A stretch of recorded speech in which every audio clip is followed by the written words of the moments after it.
The first notice came on a crisp Monday morning. I opened the HOA envelope with the casual expectation of meeting reminders or committee updates, but the words inside made my stomach twist. "Your cabin deck exceeds approved dimensions," it read. "Immediate compliance required or fines will apply." I stared at the letter, rereading the words. Our deck had been inspected and approved when we built it 3 years ago. How could this suddenly be a violation? My mind raced. Was this a mistake or something more deliberate? The next day, a knock rattled our front door. It was her, the new HOA board member, clipboard in hand, her eyes sharp like a hawk tracking prey. She walked the property with a slow, deliberate pace, taking notes on every detail. The width of our walkway, the exact angle of our garden fence, the color of our siding, even the position of the wind chimes. Every observation was framed in criticism. Every comment felt like a challenge. "What are you even looking at?" I asked, trying to keep my voice calm. She smiled, not a friendly smile, but one that carried the weight of authority, smugness, and judgment. She didn't answer. That was the first of many encounters where words were unnecessary. The message was clear. I was being watched, measured, and controlled. Over the following weeks, the notices multiplied. Each seemed smaller than the last, petty and absurd, yet cumulatively suffocating. A slight tilt in our garden gnome, the angle of our mailbox, the overgrown branch that cast shade on our neighbor's lawn, all became grounds for violation. Every notice carried the threat of fines, escalating amounts, and ominous deadlines. The messages read like a countdown, ticking down towards some inevitable confrontation. At night, I would lie awake, feeling the creeping pressure. Our home, once a sanctuary, had become a stage, and we were the unwilling actors in someone else's script. Every rustling leaf or distant sound of children playing felt like it might provoke another complaint. I started to dread going outside, fearing each step might be judged, recorded, or reported. Then came the letter that made my hands shake. It wasn't just about fines or minor violations anymore. They claimed our cabin had structural issues. Not obvious, not dangerous, but something they had invented. I read it again and again, trying to spot a factual basis, any legitimate concern. There was none. But according to the HOA, my home was suddenly non-compliant, unsafe, and subject to immediate inspection. Determined to fight back, I requested a meeting with the HOA board. The tension in the room was immediate. The board members spoke in careful, polished tones, but I could see the undercurrent of satisfaction in her eyes, the one who had started it all. Each question felt like a trap. Each comment a reminder that the rules were as flexible as her moods. Weeks turned into months. The harassment continued, subtle and relentless. A community inspector arrived unannounced, taking photos of every inch of our property. Notices escalated in both frequency and tone, carrying implied threats of legal action. We were trapped in a bureaucracy designed to frustrate, exhaust, and intimidate, and every attempt to clarify or reason was met with thinly veiled condescension. Yet, amid the chaos, I noticed patterns. Every violation seemed to correspond to something personal, something she disapproved of, rather than anything in the written rules. Her criticisms were never objective, never consistent. They were selective, targeted, and intentional. She wasn't enforcing rules, she was asserting control. And with each new letter, each unannounced visit, her power over our lives grew, or at least it felt that way. One evening, I walked past our cabin, staring at the deck that had sparked the first letter. The wood was weathered, familiar, home. The garden gnomes stood quietly, like tiny sentinels, oblivious to the absurdity surrounding them. I felt a spark of defiance ignite within me. I wasn't going to let arbitrary rules dictate my life, my home, or my peace. Something had to change. The next notice escalated the absurdity further. The HOA demanded that I remove a small shed I had built in the backyard, a shed that had been permitted, inspected, and used responsibly for years. The letter claimed it violated obscure clauses in the community guidelines. I reread it multiple times, hoping I had misunderstood, but the message was clear. This was personal. Determined to push back, I began documenting everything. Every notice, every interaction, every unannounced inspection. I photographed the property, kept copies of all correspondence, and made detailed notes of each encounter. The more I dug, the clearer it became that the rules were being weaponized. It wasn't about community standards. It was about power, control, and a board member who wanted to assert authority over someone else's life. Then came the tipping point. A neighbor who had previously seemed friendly began dropping hints, suggesting I might want to consider complying or risk community repercussions. Even allies were being subtly pressured, their loyalty tested. I realized that this dispute wasn't contained. It was spreading, like an invisible web designed to isolate, intimidate, and overwhelm. I started to question my own sanity. Was I overreacting? Was I missing something? Every time I read another notice, though, the answer was clear. This was harassment masquerading as governance. Each petty rule, each arbitrary fine, each unannounced inspection wasn't about safety, aesthetics, or fairness. It was about one person asserting dominance over a community she barely understood. Then, in the quietest moment, the thought struck me. I had the power to turn the tables. Not through anger or confrontation, but through knowledge, through the very rules and approvals that she assumed I didn't know, through the truth she never expected me to wield. And for the first time in months, a sense of control returned. But as the next HOA meeting loomed, so did the anticipation of confrontation. Would they stick to their usual tactics, or would the truth catch them off guard? One thing was certain. The storm was about to reach its peak. The day of the HOA meeting arrived with a tension that felt heavier than the humid August air pressing against the cabin.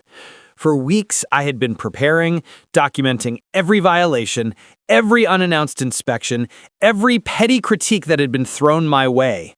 Each piece of paper, each photo, each note was more than a record. It was ammunition.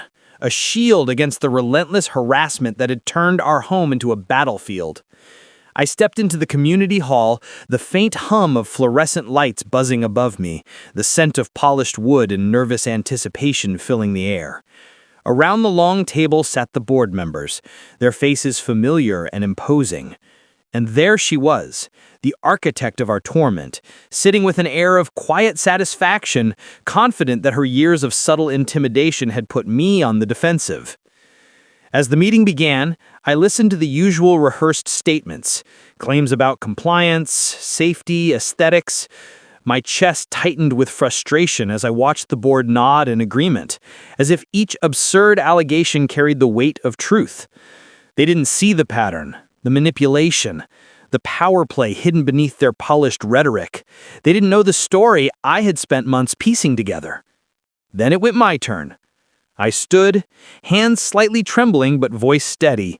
I began to present my case, starting with the earliest notices, showing inspection approvals, permits, and photos that contradicted every single claim. Each slide, each document, each photograph dismantled the narrative they had tried to construct, revealing the arbitrary and inconsistent enforcement that had defined our ordeal. Her face shifted from smug confidence to barely concealed irritation. A flicker of panic crossed her eyes as the room absorbed the evidence. The neighbors in attendance leaned forward, murmuring among themselves, suddenly aware of the gravity of what they had been witnessing.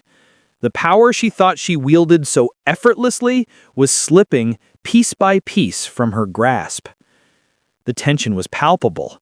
Every word I spoke was met with stifled murmurs, pen scribbles on papers, and sharp glances exchanged between board members. She tried to interrupt, tried to question my evidence, tried to assert her authority in the same way she always had. But this time, the room was no longer hers to control. Each rebuttal she offered was immediately contradicted by the documents I had meticulously gathered.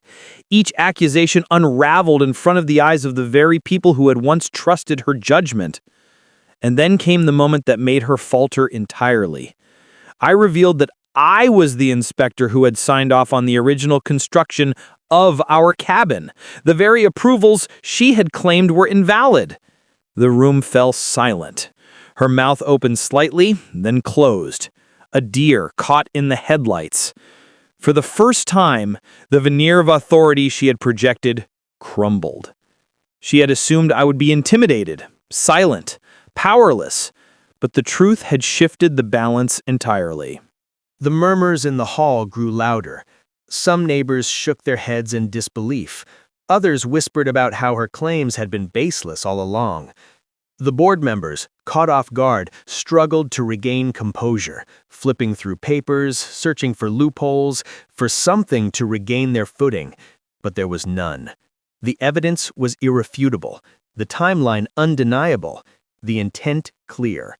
She had weaponized rules for personal power, and now it was exposed for everyone to see. In that moment, I felt a surge of vindication, a rush of adrenaline mingled with relief.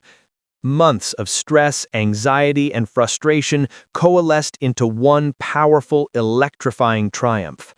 The very rules she had used to harass us were now the instruments of her embarrassment, and I watched as her carefully curated image of authority collapsed under the weight of truth. But the climax wasn't just about exposing her. It was about reclaiming what had been taken, the peace of our home, the dignity of living in our own property without fear of arbitrary punishment. I outlined a plan for how the board should amend their procedures, ensuring that future residents wouldn't fall victim to the same manipulation. I proposed accountability measures, transparency in inspections, and stricter guidelines for enforcing rules. Each point was met with a mix of shock and begrudging acknowledgement. She tried one last tactic, a thinly veiled threat of legal action, an attempt to intimidate me into silence. But by then, it was too late. I had anticipated this, brought copies of every letter, every email, every violation notice, and their corresponding approvals. Her bluff was exposed, her authority evaporating like mist in the morning sun. The room, once tense with fear and anticipation, now shifted. The neighbors were no longer passive observers. They were witnesses to the unraveling of her power. Her expression flickered between disbelief, panic, and humiliation. Every word she spoke sounded hollow, defensive, empty. The authority she had wielded like a weapon was gone, replaced by a kind of stunned silence that hung in the air like a tangible presence. I could feel it, the collective acknowledgement that she had overstepped, that her actions were no longer backed by unquestioned authority. And then came the final, decisive moment. I placed the last piece of evidence on the table, a record of my own approvals alongside official codes and HOA guidelines showing that every single claim she had made was either fabricated, exaggerated, or misinterpreted. The room fell into a silence so heavy it pressed against my chest. Her lips trembled as she realized the full extent of the exposure. The authority she had thought unassailable was now dismantled, piece by piece, before the eyes of the community she had sought to control. The board convened briefly in private, returning with a formal acknowledgement that the complaints against our cabin were unfounded. They conceded that procedures had been misapplied, that our property had always been compliant, and that no further action would be taken. While procedural, the statement carried weight. A public vindication of months of stress, anxiety, and harassment. Yet in that victory, there was still tension. She had been exposed, but the bitterness lingered. The room still buzzed with whispers and cautious glances, the energy a mix of relief and unresolved curiosity about how far the situation had escalated. I could feel it, the collective acknowledgement that she had overstepped, that her actions were no longer backed by unquestioned authority. As I stepped out of the meeting room, sunlight spilling through the windows, I took a deep breath. For the first time in months, the weight pressing against my chest lifted slightly.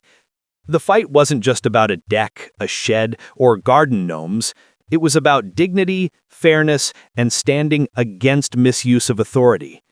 The vindication was intoxicating, yet tempered with awareness that in communities like ours, vigilance would always be necessary, because the balance between order and oppression could shift quickly. And even as I walked back to the cabin, a lingering thought crept in, a question that wouldn't leave me.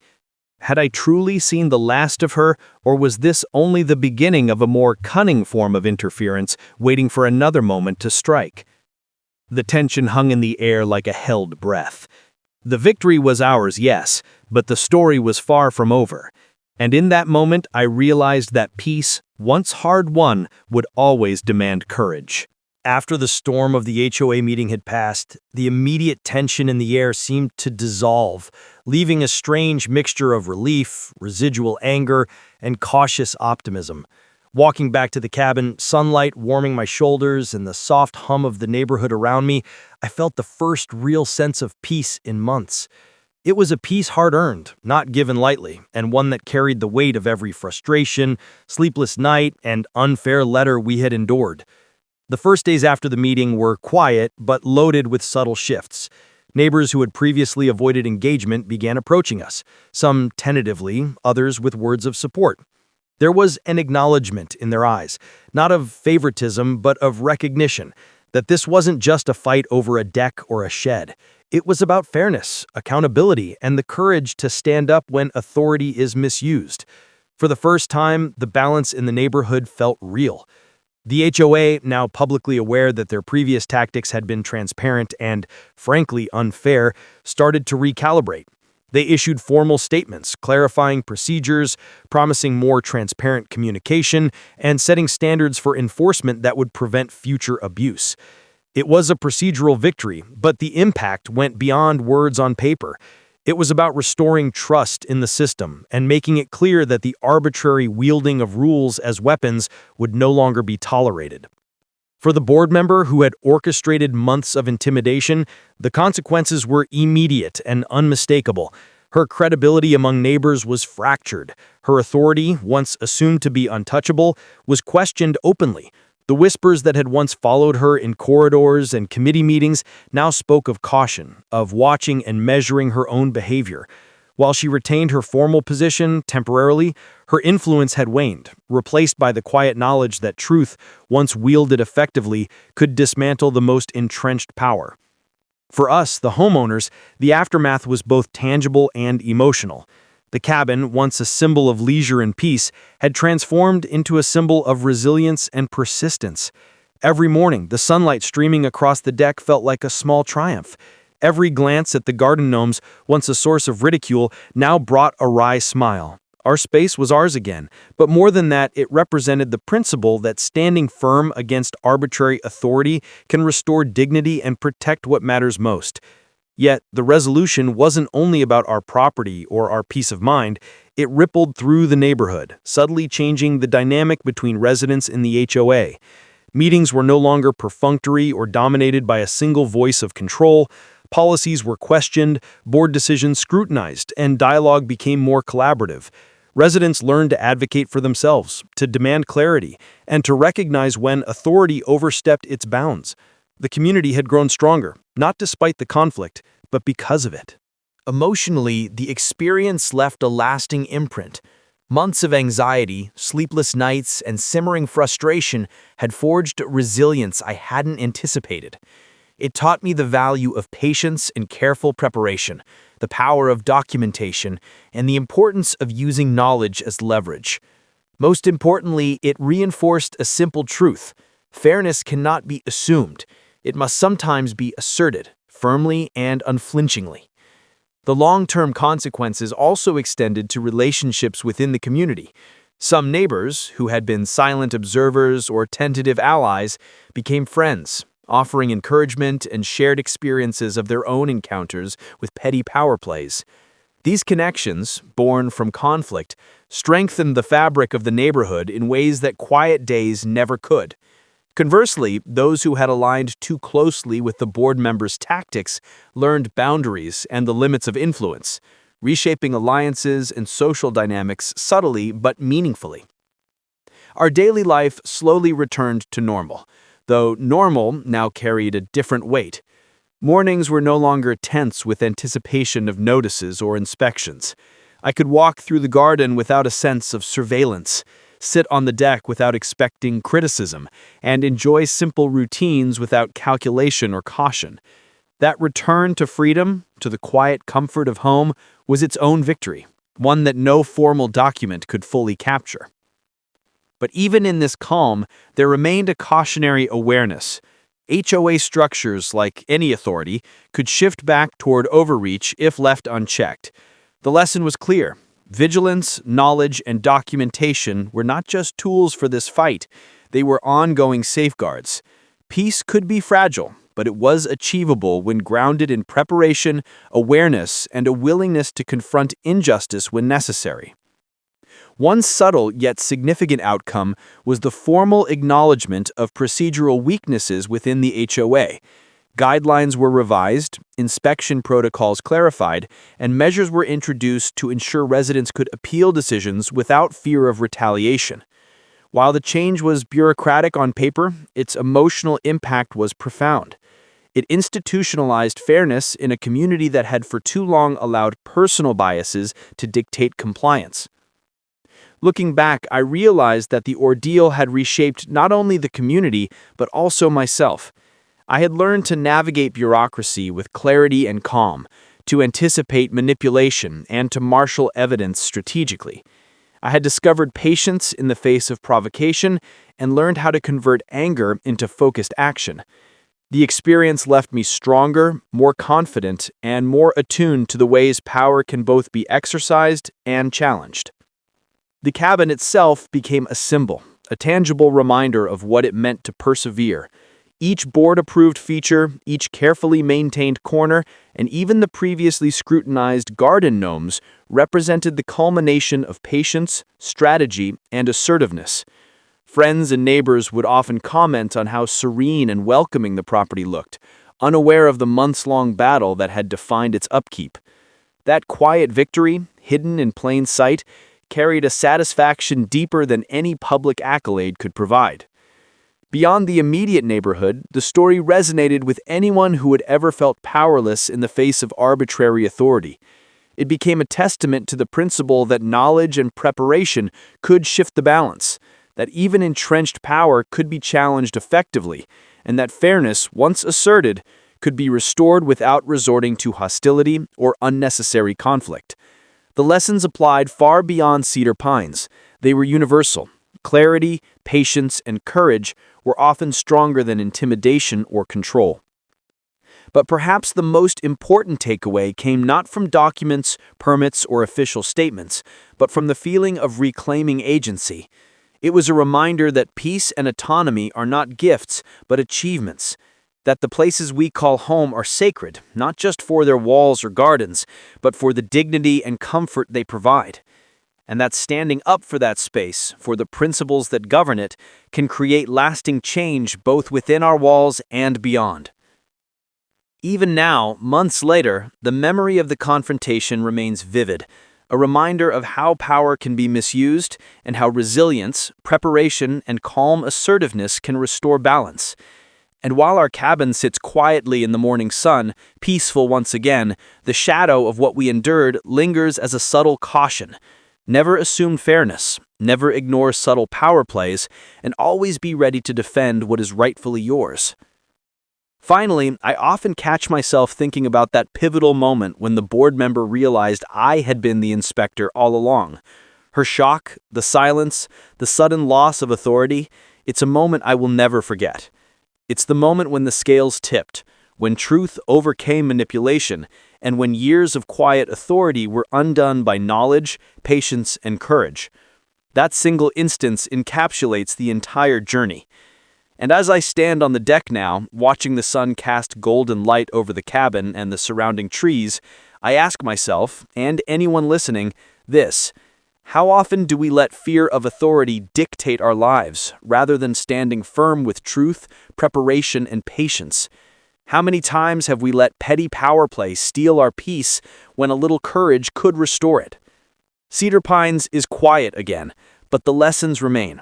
Home is not just a place, it's a right. Authority is not absolute. It can be challenged.